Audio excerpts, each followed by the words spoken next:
Welcome, listeners. It is your host, Mr. Budget Pedal Drop. It is episode number 65 of the Fret Talk podcast. You are here with your host, me. You are also with Mr. Matt Quine. Say hi, Matt. Hi, Matt. Classic.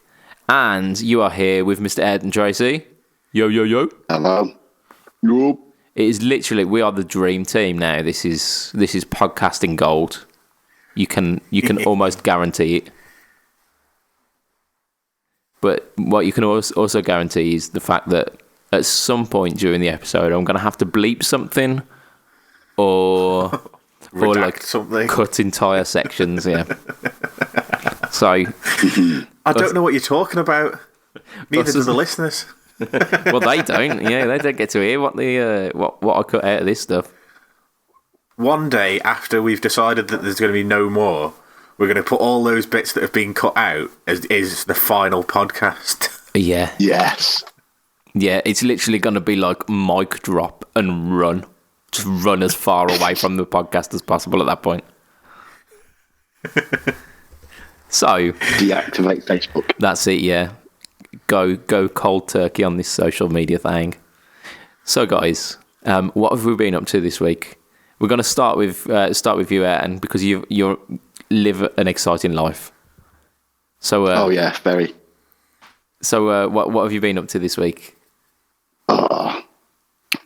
Gigging mainly. 2 gigs in 4 days. First one was in Burley at the Sanctuary, or in Senegal. Absolutely amazing venue. Yeah. Well, personally, I thought that right up my street.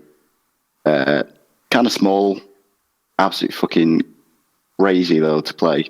Yeah. Crowd was a bit like cold turkey. We weren't doing much. We were just listening, drinking. Yeah. But that was a good gig. And then last night was a hometown gig in Blackpool at the Waterloo. Yeah. With Avarice, us, and Synagogue again, and that was just insane. We were on about it just before we started recording. I got a little bit intoxicated and burnt myself with fire on my hoodie. No. It wasn't too good, but you didn't get intoxicated, did you? I don't believe this. Oh no. I only got intoxicated on water. That's it. That's my poison of £2.90 for choice. a pint of water. Yeah. £2.90 for a pint, you jammy buggers. Yeah, that's with water, Matt. Beer was more expensive. But yeah, it's like £3.95 for a fucking pint over here. It's a pain in the butt. Shit, mate. It's £2 for a pint of Foster's at where I used to work, mate. Someone needs to liberate the Isle of Man if that's what they're charging for your pints over there. Import duties. Everything has to come over on a boat so they can charge through the nose because we can't. It costs a fortune to get on the boat to go and have some in the UK. So everything is more expensive here. It's the con of living on a small island. Yeah, there is. However, there are some plus points, aren't there? Well, yeah, I've got far less tax than you to pay, and the average wage over here is a lot higher than in the UK as well. So, kind of offsets the price of living. Like percentage-wise, is about the same. Yeah, if you factor in the alcohol, I like it. So some pretty fucking awesome gigs going on there, Ayrton. That's yeah. I am very jealous. Only if you was there to watch it. So, what we're using for the gigs there? What's the setup? The setup was my trusty JSM 900, Line 6 G30 relay wireless kit, my GT 100, and my Ibanez fan fret guitar. So, pretty simple setup for me. Yeah, weren't too bad. Yeah, it seems quite doable. That does. Easy enough to carry around. I think we need to get some sound clips of that going on in the podcast group because it sounds like it could be quite beastie. I'll share some videos in the Facebook group once we finish the podcast. Absolutely bang on. Yeah. So, Matt, you at the end of last podcast, the moment that we pressed the stop button, you said something, didn't you? What was that? I did. I said I'd done a thing, didn't I? I said I might have just bought an amp that I'd been talking to you guys about before the podcast. Yeah, you did. So what's this amp? What's the? So it's a Hayden Mini Mofo. So it's the 15-watt head with matching 112 cab. Now, all the research I did about the Hayden Mini Mofo was the current version, which is version 2, which doesn't have half the features of the one that arrived in the post. I didn't actually look at the sales post. I just went, right, it's called a Hayden Mini Mofo. I'll go to YouTube, see what they sound like. I'll, have a bit of a dig around the internet. Go on Hayden's website where they don't mention that the new ones are Mark IIs and that there are Mark 1s out there.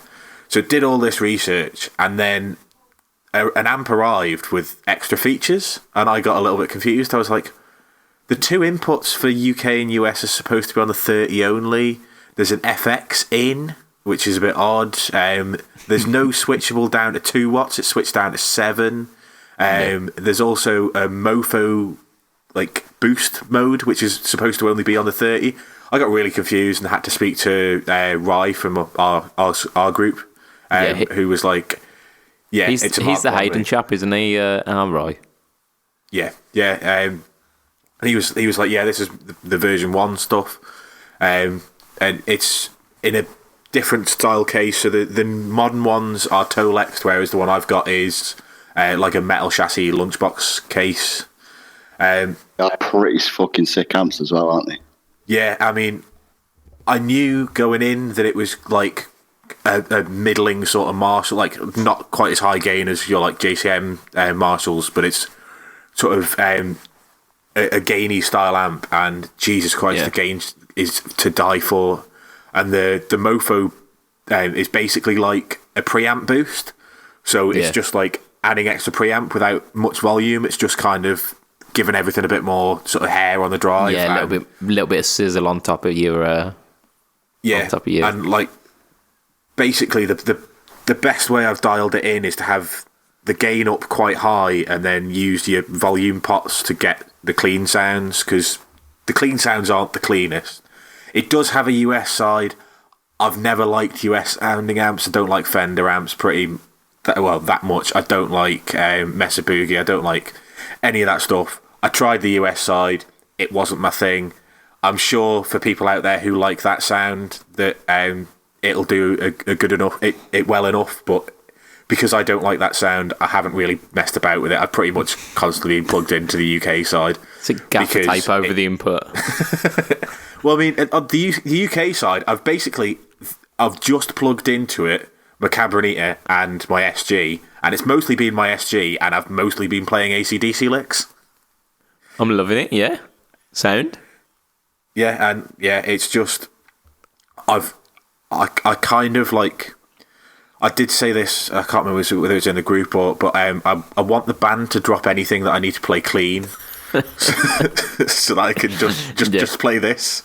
My amp just takes Matt, that I can't do. Do you want to join my band then? Well, you see, I'm not sure it's gonna like a 15-watt head competes with a JCM 900. That's true. I'll just turn down for you. I suppose there's 2 speaker out, so I could, instead of plugging it into a 112, I could plug it into a floor 12 and max everything, see what happens. I mean, alternatively, stereo rig. Yeah, well, you see, this is the other thing, and like I'm not even thinking stereo rig. I'm thinking Vox for clean sound, Hayden for drive sound, and use an amp switcher as my drive pedal. Absolutely. Yeah, I've plugged. So it arrived yesterday. Yep. And I've probably played 4.5, 5 hours through it.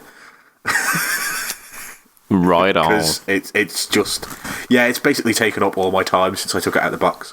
Yeah. So I mean that's a good sign at least, isn't it? Yeah, that definitely. is a good sign. That is a good sign. So along with this new Hayden amp, you've also mentioned that you may be kind of venturing into a new pedal board for it as well? Well, my thoughts were, it's a gainy amp. I'm not particularly going to want to run 2 reverb pedals and a delay pedal and chorus and stuff in the front end, because that's not what it's designed for. And I also don't need 3 drive pedals and a boost pedal, because obviously it already has drive and like an inbuilt, like, I'd more call it a channel select, because you can have basically like a crunch and a lead rather than a volume boost. So I'd need like something to lift the volume if I wanted to do that. But yeah, like maybe a metal zone, maybe You dickhead. or maybe something a little bit useful. But yeah, so I don't need a like 12 or 13 pedal board to plug into this. Yeah. What I probably need is maybe a tube screamer. Always a tube screamer. Always a tube screamer. Tube Screamer Mini.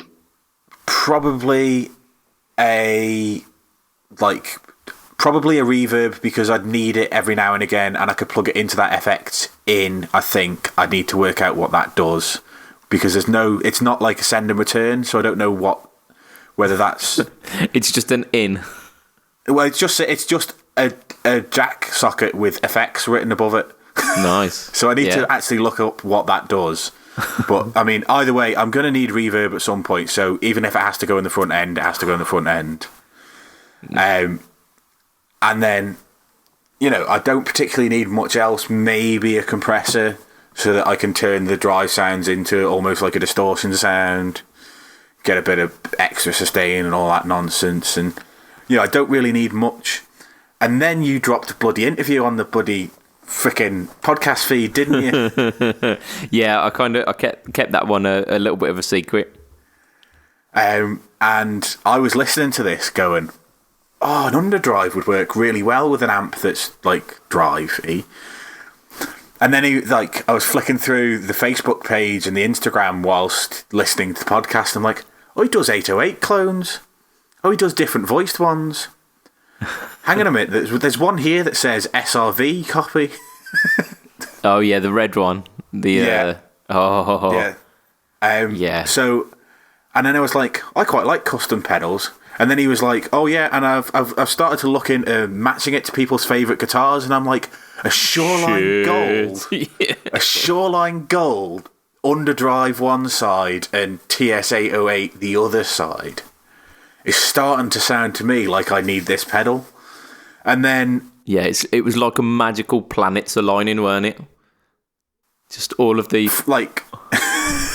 yeah, everything came together. So, I just asked him a couple of questions, and then, on the podcast group, people can look at it. We had a bit of a conversation, which we then took over to Messenger and continued, and, he's currently pricing it up for me. But I've got, the way he's going to do it, I'm going to be able to switch the order of the Tube Screamer and the thing as well. So if I need to put it in front of something that doesn't have drive, you can have the broadside as an actual drive and then boost it with the 808, or you can have them the other way around. So yeah, just all sorts of he'll do, and literally he was asking me what components I want. I'm like, I haven't got a fucking clue. Yeah, can I have the nice ones, the shiny ones, and he's like, right, this is kind of this sound, this is this sound, this is what I think sounds best in the Stevie Ray Vaughan version of the 808, and I'm like, yeah, I'll have that then. Yeah, to be honest, I trust his ears, so just go with it. Yeah, well, that's what I'm happy with whatever, but some of the stuff he sent in there, brilliant. And I've got he's like, oh, you got any custom artwork you want on it? I was like, I haven't got anything in mind, but this is the kind of thing I'm after. And he's like brilliant. Budget pedal, chap.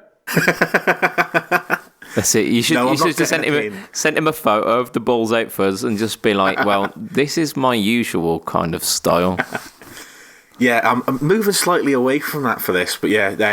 So I basically said a couple of things, and he sent across like 40 different photos. They're like, pick from this, and I was like, well, I kind of like that color scheme, but with that design. And he was like, right, well, that would look like this. And within like 5 seconds, he had it for me. And yeah, so like it's all coming together. And that's pretty fucking quick work, considering that the podcast was dropped this morning. I mean, that's what we call the power of product placement there, isn't it? Yeah, and he's literally just asked if I want my band's name on it and given me a load of different fonts with to put on it as well. Nice. Don't you fuck about, does our Joe, does he? When Nope, you get it, not you at all. get kicked out of the band 2 weeks later, and you're like, shit. Shit, yeah, what am I going to do with this pile of shit now? Does he just get a fucking compass and scratch off the name? Tape over it, isn't it? Nah, it'd be fine. It will remind me of the 8 years or whatever I've been in the band. Yeah. Start a new band with hookers and blackjack. Forget the band. Shit, man. Oh, dear. So, yeah, I mean, springboarding from that whole chat, that's part of what I've done this week, because that, like I said, the Hello Sailor effect was kind of a sneaky. Usually I keep you guys semi-informed about the interview process, but this one was very much a stealth one. So yeah, I did that this week. I had a chat with Joe from Hello Sailor Effects, which is like, it's an Instagram account that I have been following for fuck knows how long. I think I got switched on to Hello Sailor by JSA Effects, actually. And yeah, I mean, you can hear throughout the interview that there's like massive love between those two guys, and I very much fall in that Venn diagram, like between the two. Yeah. Yeah, and the work ethic of both of those guys is absolutely immense. They take any of my kind of shitty half-assedness, and they just turn it up to 11 with their production, and they're just like churning out so much quality stuff.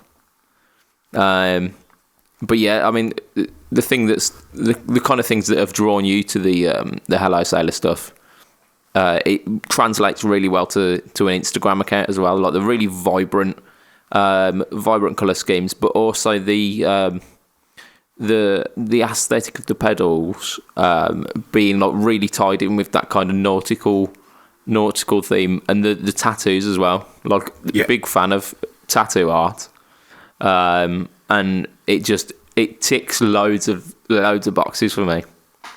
So yeah, I mean, I gotta confess that I hadn't really heard of them. I think you mentioned them on the cast. Was it last week or the week before? And like, I went and did a quick sort of Google and basically found the website, and there was only a couple of pedals on there.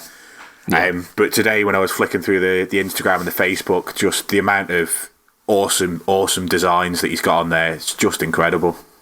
Yeah, there's some amazing things, and the anchor drive that he's done for me, it's got the kind of the archetypal Hello Sailor Effects logo with the kind of neo-traditional pin-up girl, kind of giving a cheeky wink to the to the audience. Yeah. But it's in this like amazing, super vibrant yellow as well. So there's no way that you ain't gonna see that on your board. It's just, it begs you to go on, give it a press. And so yeah, I had a quick go on the anchor drive.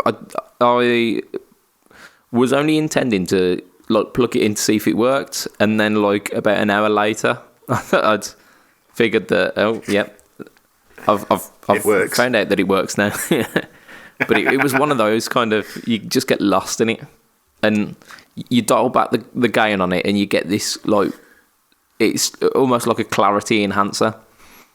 So it lifts, because I was putting it through the Blackstar HT5 clean channel, which I'm sure I've mentioned on a number of occasions that it's serviceable, but it's not really all that inspiring. Yeah. And I had it going through that, and then it made the clean channel sound like pretty good. So it was kind of enhancing some of these harmonics. But then you crank that drive up, because it's being called the Anchor Drive. You figure it's not the Anchor Clean Boost. Let's give it some welly. Yeah. So whack up that drive, and something magical starts happening once you get it kind of towards the top end, where it almost kind of blooms in with a big bass response, and then it gets to a certain point and the bass then starts, it doesn't get any louder, but it just kind of starts fuzzing out, and it's almost like the kind of small Fender amps of the past, where it's pushing too much power through a tiny speaker, and you get this kind of bottom end breakup. So yeah, you had all of that kind of clarity enhancement, but then with this just kind of dirty, gritty growl underneath. Yeah. And I cannot wait to start doing some videos on that, because it's just goddamn. Ace? Yeah, it was begging me to play some ZZ Top on it. Oh, I can't wait to hear this. I cannot wait to hear it. Fucking love me some ZZ Top.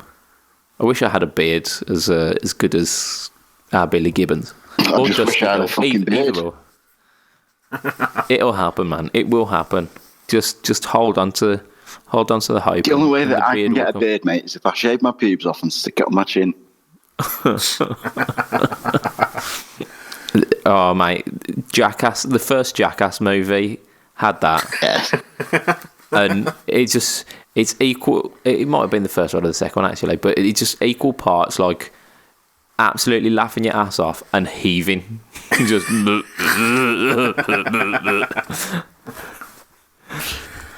haven't seen them Jackass movies in forever. I know, yeah. It's just childish indulgence, because these guys are absolutely fucking stupid. But it's Sanchez as well. Yeah, but it's like watching something that that you shouldn't be watching. You can't keep your eyes off it. Yeah, some of it wasn't funny for me. Some of it was absolutely hilarious, and some of it crossed a line that, yeah. Yeah. Yeah, there were some moments where you think, and yeah, that's a bit dangerous. Yeah, it's not often you'll hear me saying somebody's crossed a line, but I think they managed to do it. Yeah. I mean, we know when we've crossed a line, because I've put inappropriate joke over the top of it. Yeah, I've done that. That's pretty much been part of my week. I had a little bit of inspiration as well with the whole pedal thing, because I figured I've had enough time off now. I've had my summer holiday. Time to get back on it. So I received a broken ass fuzz pedal from one of my friends, and I am insanely ill-equipped to fix things, but I figured, hey, it's broken. We'll see what happens. So I took the pedal apart, and it's one of these pedals that the entire circuit you can take out of the pedal without having to desolder anything. So that was a good start, because I think if I would have been faced with anything that would have stopped me, I would have went, fuck it. So I managed to pull all this entire circuit out with a bit of coercing, and then I went about testing it by prodding it with my finger, which I am to believe is a legitimate technique. Not so much if you're building amplifiers, because that leads to death. Where do I sign up? with pedals, it's supposed to be fine. So I kind of I figured what was potentially the problem with it, but then I was having a chat with a guy, and we kind of came to the conclusion that because it's like a really cheap fuzz pedal, and the sounds I was getting out of it weren't particularly fantastic anyway, that it was probably best to not bother resuscitating it and just to use the enclosure and actually put something decent in there. So I got on with some painting this week. I finally got some spray paints out, and the pedal, which was originally like a kind of it's can only be described as like one of the Fender colours, where it's like so shitty and dull. Because Fender have got some amazing colours, like they're vibrant, the pastel ones, and the vibrant, like the Seaphones and the Fiestas and all these ones. But then the kind of professional series ones of late like have been wet grey. Yeah, that's it. Charcoal sunset, and you're like, huh? Yeah, so it was kind of like that. It was like a kind of powder blue grey mix, and it was just like, ugh. So it is now what can only be described as slime green, which is so 90s that it fucking hurts. But it's awesome. So I've got on with the painting, and then hopefully within the next kind of couple of weeks I'll get my finger out, get the soldering iron out, and put a fucking fuzz pedal in that pedal. That sounds great. So I've also been playing my my Proton Telly, which is like the Korean Squires from the early 2000s, which has for a long time had a set of Fletcher pickups in them, and I recently rediscovered these pickups. So it was the second ever guitar that I had the Fletcher pickups version of the Seymour Duncan quarter pounder in, and they absolutely kick ass. I mean, I don't know why it surprises me, because every time I play a Fletcher pickup, it's just like it's something just goddamn. But yeah, the Fletcher pickups Big Bang is amazing. So it's got that kind of the mid honk of the quarter pounder, but the quarter pounder rolls off quite a lot of top end. So it can sacrifice its clarity if you don't set it just right. Whereas the Fletcher pickup is just it doesn't do that. It's got the mid honk, but then you're hearing every note, which is absolutely fantastic if you can play. So like 50% of the time, it's great for me. The other 50%, I put it down after 5 minutes and go, nah, today's not the day. But yeah, like I just another shout out to the Fletcher pickup Big Bang, and it's got a wooden cap on it as well, so it's classy as fuck. So looking at the time, we really need to get on with this fucking news. Oh dear. Because yeah, right. So shitloads of news this week. Absolutely shitloads. So we've got to kind of cherry pick it. First thing, the guys who made the Headrush pedal board. So Headrush is the company name. Pedal board is the name of the board. That's been out for about a year or so now. They've kind of teased a new product on YouTube last week. So this is called the Headrush Gig Board. So very similar to the last one, like massive touchscreen, but instead of I think it was like 8 knobs that it had before, it's now got 4, and it's got like a kind of dial thing. Most of what you do, like most of the kind of manipulation of the patches on it are all done through the giant touch screen. So, yeah, I think the fact that they haven't got rid of the touchscreen or that they haven't reduced the size is a big part of this gig board. Yeah. So I mean, yeah. So there's not much more to say about it because there hasn't really been any more info on it. But it also comes. They're doing a version 2.0 firmware update on both the pedal board and the gig board. And so the gig board has got all of the functionality of the bigger board. It's just the kind of the convenience of the switching and whatnot is reduced. So have you guys managed to have a look at the headrush then? The new one, the gig board? I've seen bits and bobs in articles. I've not actually seen the product itself.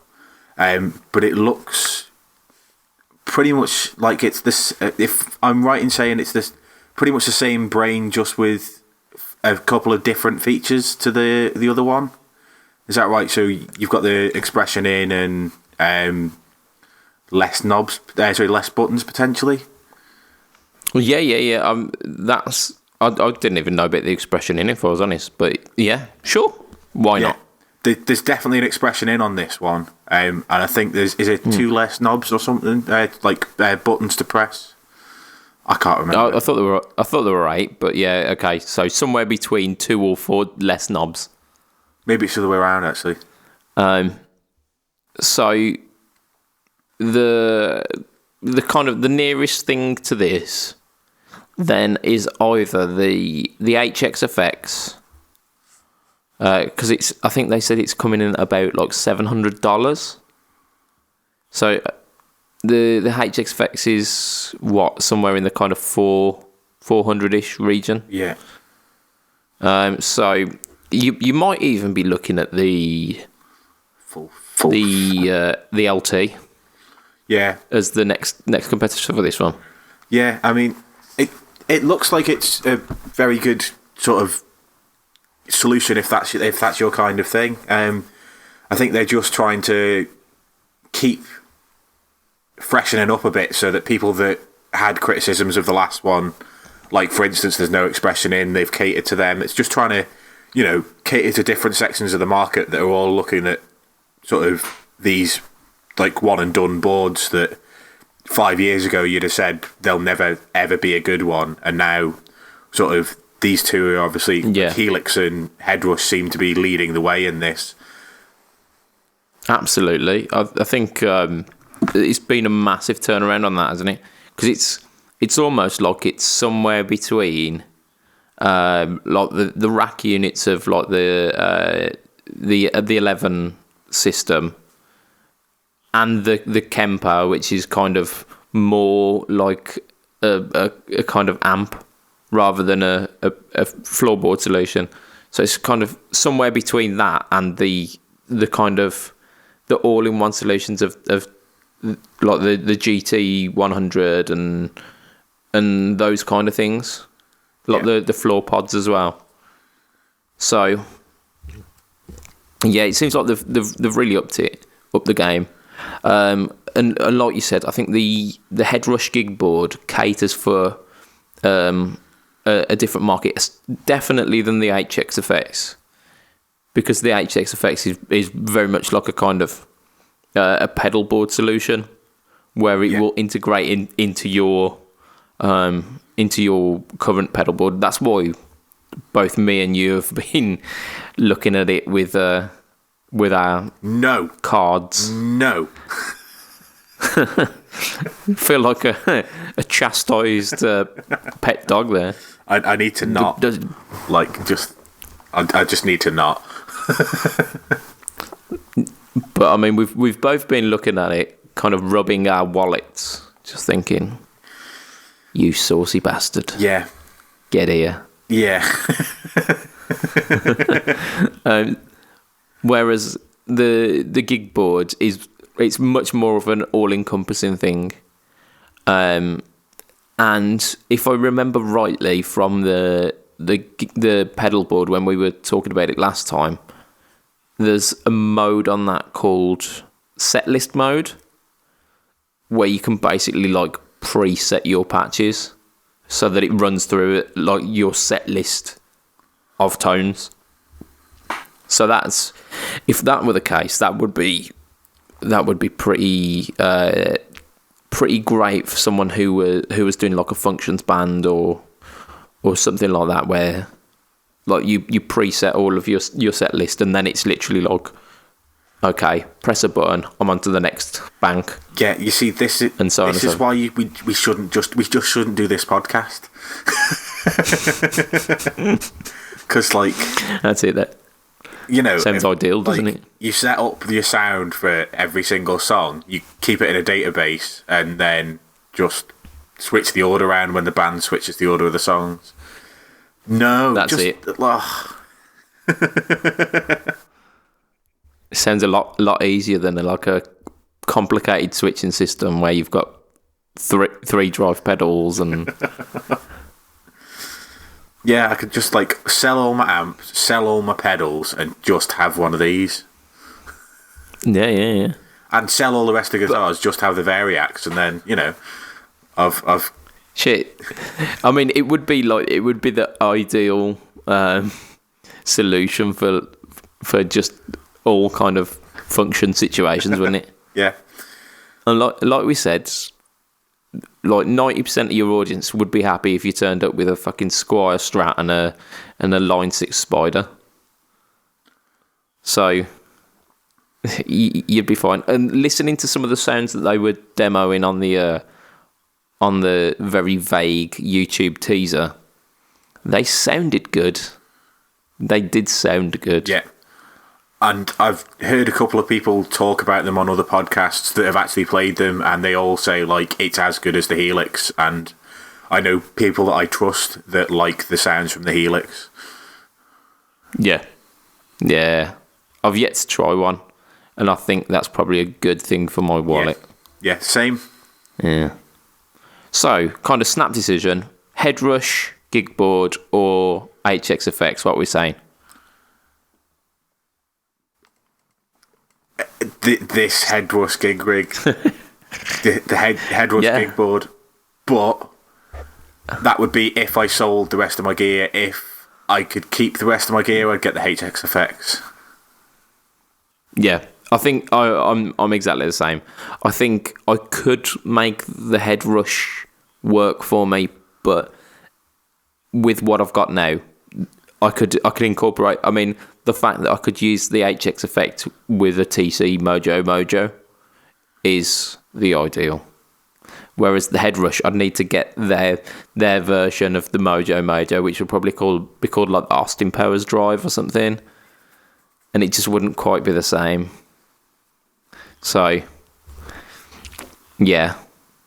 In fact, actually, I'm sure I heard somewhere that the selection of pedals that they've modelled on the Headrush aren't that extensive, and it's all more about the kind of the amp sims and whatnot in that one. So was that on the Headrush? Yeah. Isn't there less options, but they claim it's better quality for everything? I don't think it's just the amp. I don't think it's just the pedals. I think it's the amps as well. They're gonna say that, aren't they? I mean, they're selling the things.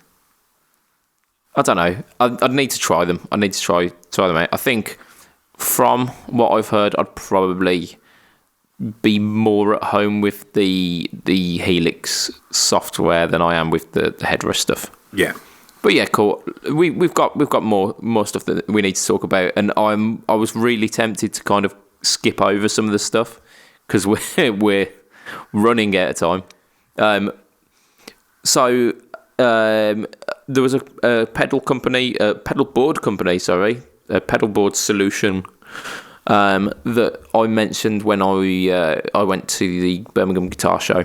They were called the Nexi pedal boards, or Nexi, from Amsterdam. We made some jokes about them being from Amsterdam and the pedals being so very Nexi. And I'm pretty sure it was us three for that cast as well, wasn't it? Well, if it's wildly offensive, then yeah, probably will be. It probably will be. Sorry,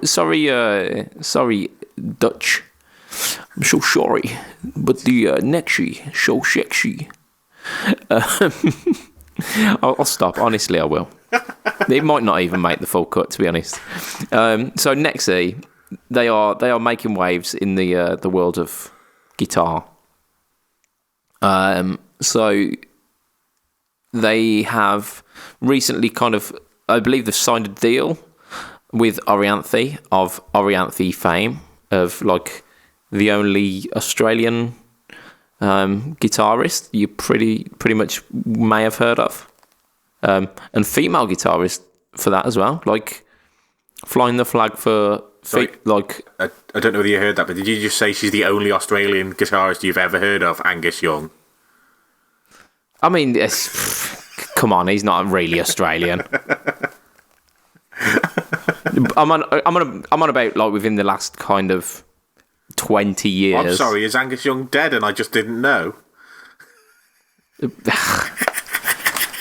All right, Mr. Nitpick. So, I mean, the last kind of big act that I heard, I think they were from Australia, was like Body Jar or something like that, and that was like the early 2000s. I mean, other than AC/DC, I couldn't name anybody from Australia. I mean, point proven, man. Point proven. Don't you remember Holly Valance? Yeah.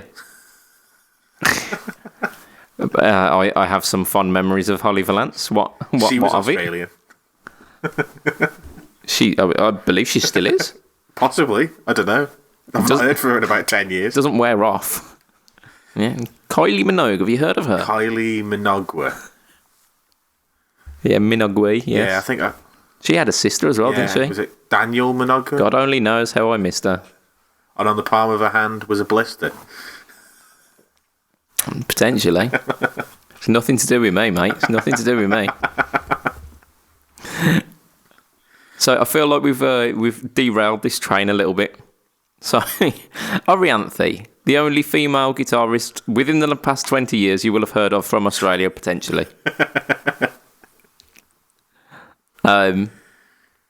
She's dating Richie Sambora, don't you know? Yeah, she used to be Alice Cooper's guitarist, didn't she, before Nita Strauss? Yeah. Oh, did she? That makes sense. That makes sense. And she was lined up to do the Michael Jackson "This Is It" tour, but then Michael Jackson reneged on that. He did. Like an absolute bastard. He weaseled his way out of that situation, didn't he? This is the right podcast to be talking about Michael Jackson without like needing to redact a hell of a lot. I'm surprised Ayrton's not chirped in here with an inappropriate comment aplenty. Not yet. Not yet. You're waiting for the moment. I'm just hovering over the kind of the marker button on my keyboard just in case. So yeah, Orianthi. She's signed up to do like a signature series pedal board with Nexi. At the moment, there is absolutely no information on what those pedals will be. I'm imagining one of them will probably be a drive, if not two. Or so this is a little bit of speculation. A drive and a boost, maybe. Yeah, there might be a drive and a boost. Maybe a drive, a boost, and some kind of like space-based one, like a delay or a reverb. Yeah. Who knows? Maybe they'll just do like 3 wahs. I don't know. Why would you need 3 wahs? Who knows? Ask Kirk Hammett this. I suppose. Straight in there. No, I've got 3 wahs, but like the middle one's inverted, but they all rock at the same time, so that like the middle one is cancelling out the first one, and then the second one is just making the same noise as the first one would again. So you've got like this really weird sound. That would be it would be the worst sound. So I think this is our way of kind of admitting that there is actually no news on that. However, what they have said is that there's going to be a slight update on their Nexi pedals. Show Nexi. Every time. So the old ones were kind of self-contained units and would literally click into the pedal board and were powered by that and would kind of route themselves through the pedal board through that.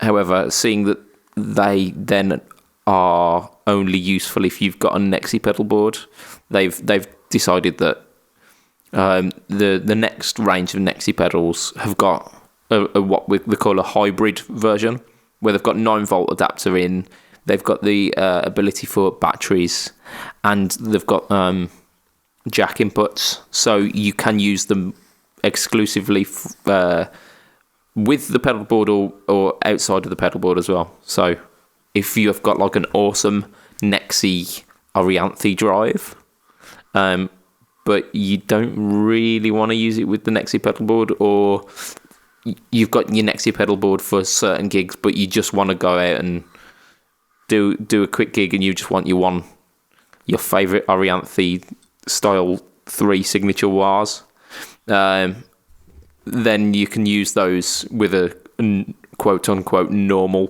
pedal board. So I think that's pretty cool.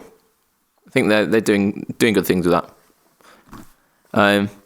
This is our next thing we're going to move on to is the news that I was potentially the most excited about. Our favourite company, the Big G. Hey. So Gibson, apparently, I heard online today that they might be getting rid of Henry. I mean, they're not like... Just whilst we're on this, that article is the worst written piece of media in the universe. Was it Music Radar? Was that who the article... I think it was Music... I didn't even bother reading it. I think it was Music Radar. And the article says that Gibson have severed ties or are having nothing further to do with Henry, apart from the fact that he's there as an advisor, which they don't mention. It then says that this is them something along the lines of they can't go bankrupt, which is just not true. And there's something else. Yeah. Like I've had a rant about this on about 4 pages where they shared this article, and I was like, actually, this article is just full of lies. Just full of lies. Bang on. But I mean, as a slight diversion, that wasn't the actual news from Gibson this week, but I thought it would be pertinent to mention that the internet are lying about things again, or just like reporting really badly. Yeah, I mean, there was one fact in there because they've named the new full-time CEO, and his name was in there. Fox, isn't No, he was the interim, and they've now Oh, was he? Let me just find his name. Harry Juskovich. I can't find it now. It's Nat Zilka or Zilheka. Yeah, I don't know, but that's his new name. What Henry Juskovich's new name is what we're saying. I can't even say it. Yeah, I don't think we even need to. Gibson again replacing impossibly named gentleman with another impossibly named gentleman. Great, thanks. I think they just don't want us to report on Gibson anymore. We'll take the hint, guys. So what I did want to say, they've released something new in their 2019 range called the Les Paul Player Plus. So the Player Plus it's a bit like a Les Paul standard. It's got a rich light fretboard, which people cry about. Cryogenically frozen frets, which we had a little bit of a debate about. How can you bring a fret back to life after you've killed it? That's what I want to know. Using freezing, using ice powers, the powers of ice. I don't know. Wasn't there a Batman movie about this? What, about Gibson frets? I'm sure there was. Yeah, I'm sure that was the crux of the entire Tyler Batman movie. It was one of the George Clooney ones, so no one paid attention. Yeah, I'm not going to lie. I've not seen the George Clooney Batmans.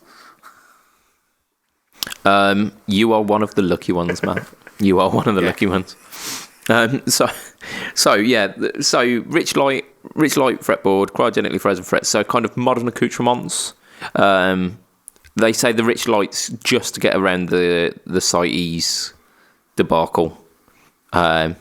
It's also, I assume it's not that expensive because it's man-made material. They've used it on it? all sorts. I mean, it's on some of their custom shops. Like our friend Steve used to have rants about this all the time. That you can pay £6,000 for a Gibson that doesn't have a wood fingerboard. Yeah. I mean, I've got my mid-10's got a rich light fingerboard and who am I? Fretboard. And honestly, it sounds just fine. Yeah. But no, I can understand if you're paying like a premium, you want what's classed as the premium materials. But that's neither here nor there. So this is like £2,000 worth of, or thereabouts worth of Gibson Les Paul. So kind of your standard-ish range. So less than the actual standard, less than the high performance, but kind of in with the traditional, that kind of area. So the kind of the big thing behind this is that they've got the option for P90s, which are mini humbuckers and your standard burst buckers. So just drink that in for a moment. Just allow that to sink in, because that's making me turgid, at least. So, what are your thoughts, Matt? I mean, my instant thought was, why can't I have a P90 in the neck and a humbucker in the bridge? There's always one, isn't there? I know that's Always ridiculous, one. and it's great that you can get different options, because obviously the rest of the Gibson lineup, everything is humbuckers. I don't think there's a P90 on a solid body 2019 apart from this. I don't. Yeah, because it used to be the classics that had the P90s in, the Les Paul classics. But then they scrapped that. And didn't they? I think even across the other guitars, so like the SG and the whatever else they're doing for 2019. I think the only, like, you got signature models and that's it. It's got P90s at the moment. So to have the option to get P90s, mini humbuckers. Personally, I couldn't give a monkeys. They're not pickups for me. But there will be people out there that want them, and it's great that they've now got an option to have them on a Gibson. Yeah. The kind of the classic Thin Lizzy lineup had Brian with his standard Les Paul, and it had Scott with I believe it was a Japanese Les Paul imitation, but it was an imitation of one of the Les Paul Deluxes, which had the mini humbuckers. So I mean, it's as classic as a Les Paul tone as some of the others. But I'm digging the fact that they're giving it as an option. Yeah. I am fully down for it. I don't know what the finishes are like. I saw one, and it was that kind of like denim flame. You see, I quite dig that. Which it's okay, but I don't know. Yeah. If I was gonna have something with mini buckers in it, I'd want it kind of like wine red or something like that. But I think with P90s, it has to be a gold top. It just has to be. Because gold is the goodest. Yeah. I get P90s with a black finish, and I get P90s with a gold top. and that's about it. With for a Les Paul, Yeah. like, on a telly it's different, or but for a Les Paul it's gold top or it's black for me. Yeah. But I thought they were pretty cool. So we're almost up at the hour, but there is an exciting news break which came in about 20 minutes before we started podcasting. There was. And we are dubious of this. We're a little bit dubious. So, I'll explain for the listeners what Wagwan, but then we'll kind of tell the reasons why we kind of think it's bullshit. So, in like a bunch of different forums at the same time, there was a leak from Sweetwater in America. Their website, apparently, I didn't check this myself, but apparently they leaked 2 new Boss Wazacraft pedals. One of which being a Dimension C Wazacraft. The second of which being a Metal Zone. So you almost instantly said this is not real. So why was that, Matt? Because the first thing I do when I see anything along this line is Google the exact thing that people are saying. Oh my God, look this. Oh my God, look this. So I Googled Boss, what was it? DC2W. Is that what the Dimension Chorus? Literally whatever the picture had written on it, I Googled that code, the product code, and the very first thing that came up was a Reddit article with the same photo that was on the bit that you tagged me in from September 2017. Yeah, so either Reddit have got super insider knowledge, or more likely it's someone trying to kick up a bit of a fuss, and seeing who bites. Yeah. And then I Googled the other one, and now in different places, I've seen both the Heavy Metal 2 and the everybody's favourite pedal. Metal Zone. The Metal Zone. So I Googled both of those, and I didn't find anything at all apart from some Photoshops that literally they said Photoshop. Yeah. Yeah, so I mean, the legitimacy behind it is in question. They did, however, say in these articles, or like these forum posts, that there was going to be an announcement tomorrow. So by the time this is out, we will pretty much know if it was bullshit or not.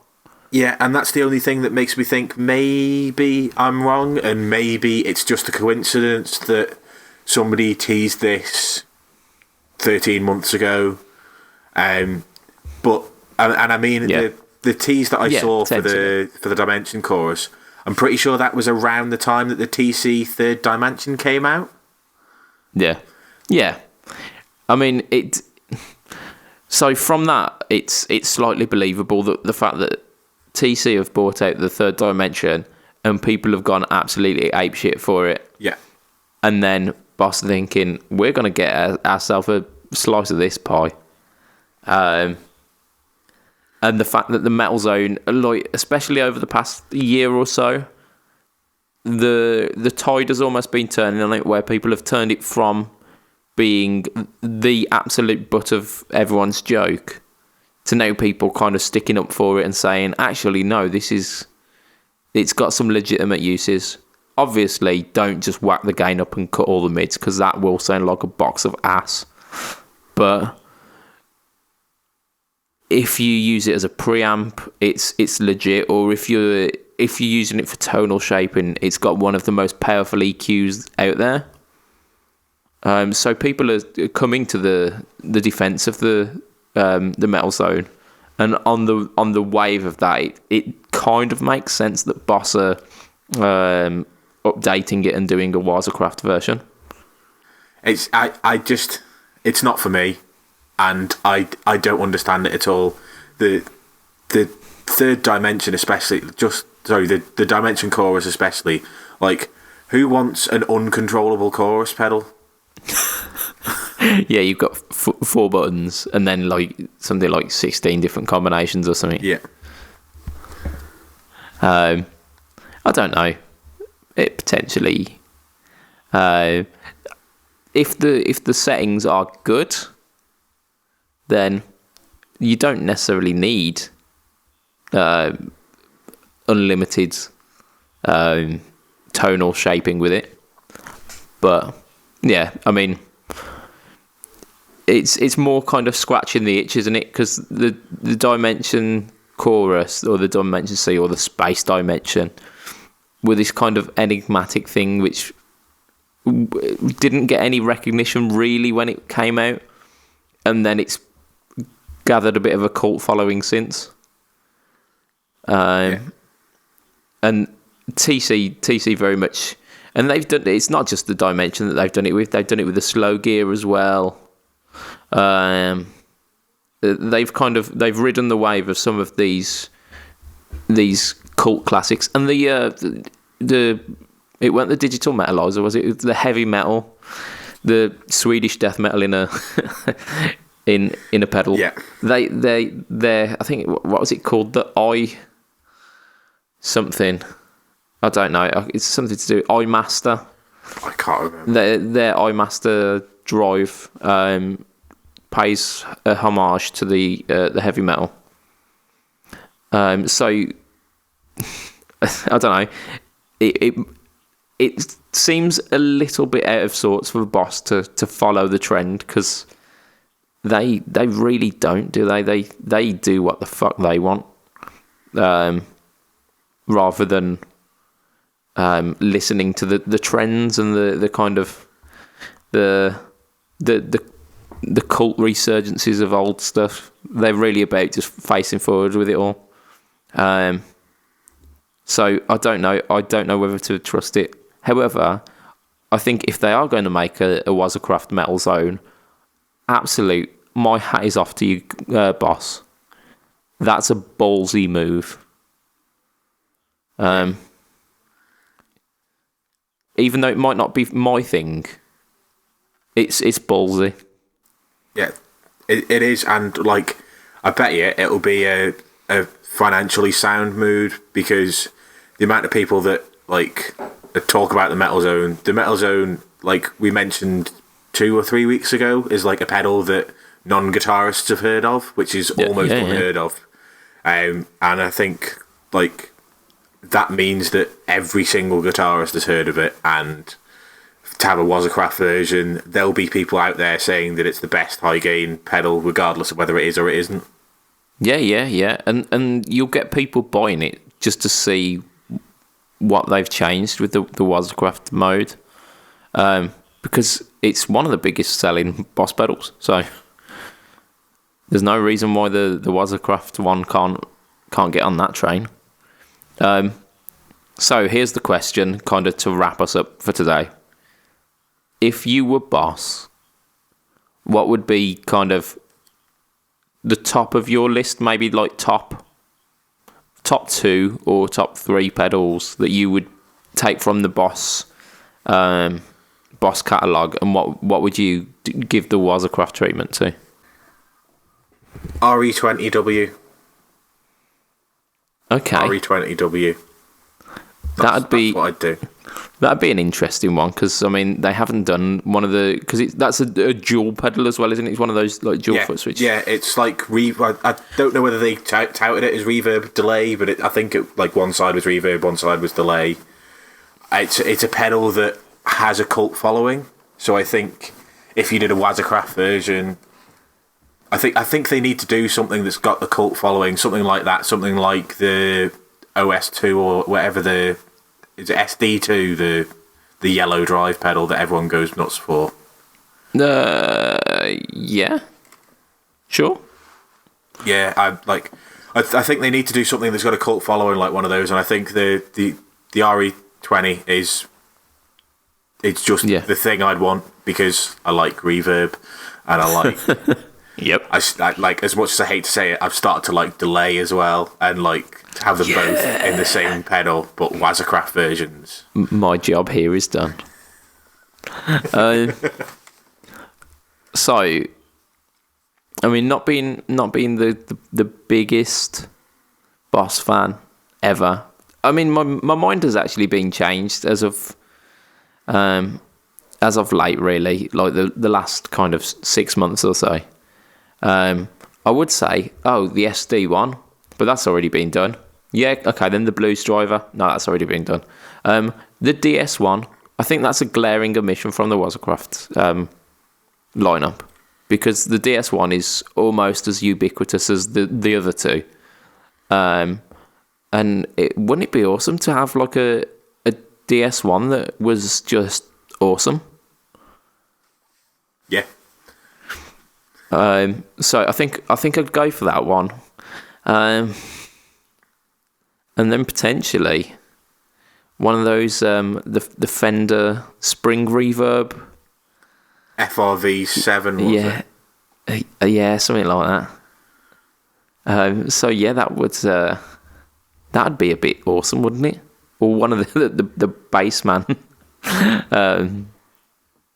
preamp kind of pedals.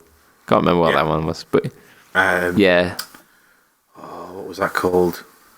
I know the one you mean. I don't think I can remember the name though. Yeah, I mean they were cool as fuck. They were, with the kind of Fender finishes on them. Yeah. But yeah, I think those would be my choices. I daren't even ask Ayrton. No, you'd be surprised. Go on. Go with the TE2. Herrera Echo. Okay. Okay. I'm down. Yeah. That's quite a recent one though, isn't it? The Terror Echo. I think so, yeah. But, ambience is beast. Love a bit of ambient. Hang on. And then probably The Digital Metalizer. something with I don't know.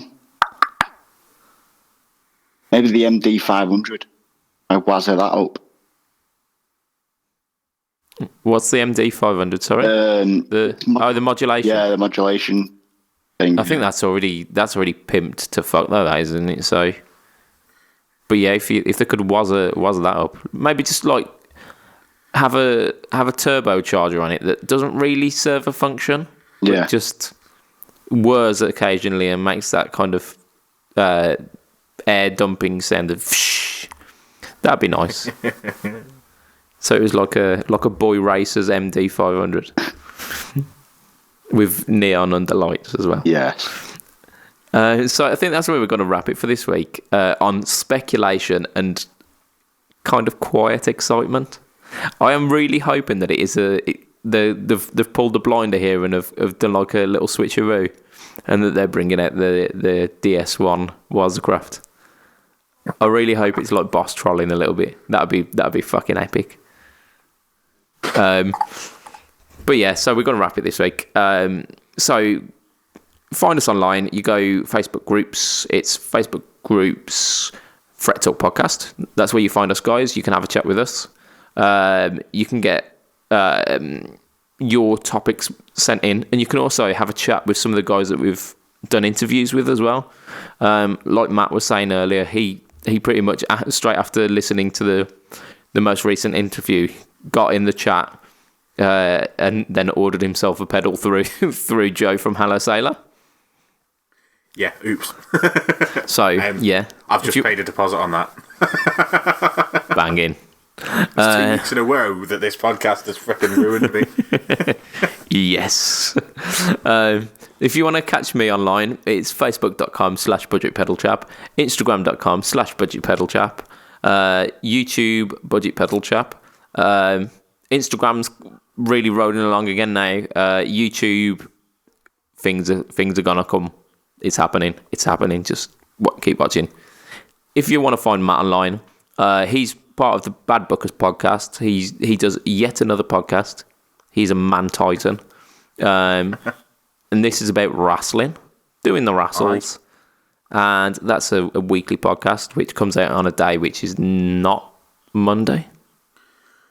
I mean, it's supposed to come out on a Friday. Sometimes it comes out on a Saturday or Sunday, depending on whether we remember to get it edited or not. And that's the kind of work ethic I like. If you want to find Matt on Twitter as well, he is heel_MattQ on Twitter. I am absolutely nailing this. Ayrton, if you want to find his awesome band and see that slanty fretted guitar in action, then you go facebook.com/thesincircus. I double checked it just to make sure. So it's been emotional, guys. Thank you for listening. And if you haven't already, go check out that Hello Sailor Effects interview.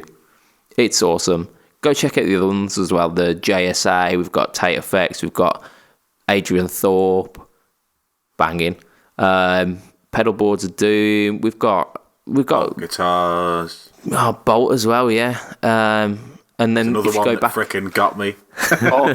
It's even better because one of the last ones Sinner got his backup guitar is a Bolt Flying V. Nice.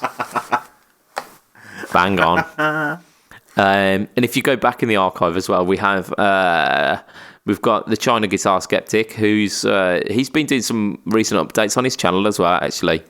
So definitely worth checking that guy out. And the Guitar Geek, our good friend Mr. Andrew Ferris, who is doing quite well for himself these days. So yeah, go check those out. And Honey Boy. Honey Boy. We've not done one with Honey Boy yet. We've not done one with Honey Boy. No, that was an episode where Adam just spoke about Honey Boy after the Birmingham Guitar Show for an entire episode. It wasn't an interview. It was just self-indulgence. And if ever you want to get on the podcast, Mr. Andrew from Honey Boy, Andy, you are more than welcome. Just hit me up. You know where to get me. But yeah, so thank you for listening. From myself, Mr. Budget Pedal Chap, from Mr. Ayrton Tracy, from Mr. Matt Quine, it is got to be a goodbye and a good night for this week. Ta-ra. Night fuckers. Night fuckers. Best time, isn't it? Oh dear. Yeah, man.